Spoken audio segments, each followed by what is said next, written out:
Good Monday morning, everybody. My name is Josiah Pike, and these are your Fastcast digital headlines for September 8th, 2025. And moving into our top story for today, a woman convicted for her role in 3 murders in 1985 is set to appear in court again this morning.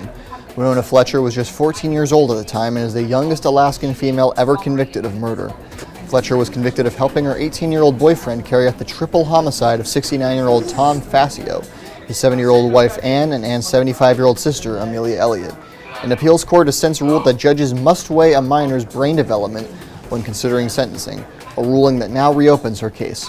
In court Friday, Fletcher said she has lived with responsibility for the murders every single day. Words can only do so much, and they're easy to say. I wanted to do more than show how sorry I am and put my guilt and sorrow into action to be the best person I could be. I looked for any way I could find to help others, to always push myself to be more.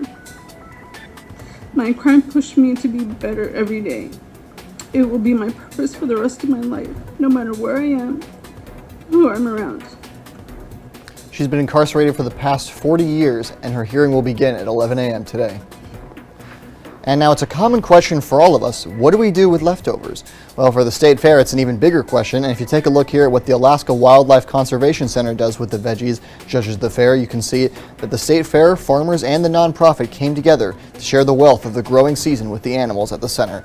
An audience stood watch even as the animals chowed down on some pumpkins, cabbage, carrots, and more, getting not only a nutritious meal, but also some enrichment. I'm just so thankful because it's such a fun day for all the animals.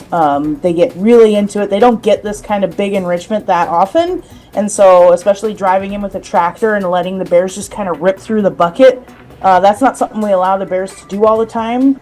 The partnership has been going on for years now, making the feeding an annual event. Now, ghouls, goblins, witches, and more filled the streets of several Alaska neighborhoods on Sunday. It was all in celebration of the 20th anniversary of the Trick or Treat in the Heat memorial fundraiser. It started 20 years ago as an early Halloween celebration for a terminally ill boy diagnosed with leukemia to experience one last trick or treat. Ian Robbins' memory lives on, now 2 decades later, as the event serves as a fundraiser benefiting Hospice of Anchorage, Make-A-Wish, and the Anchorage Ronald McDonald House.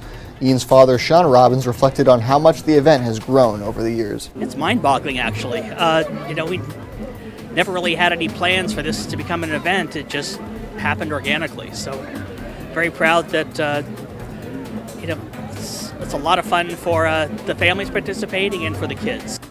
10 neighborhoods from Anchorage to Eagle River, Palmer, and Wasilla participated in this year's event. Now, updates on these stories and more can be found on our website, alaskasnewssource.com.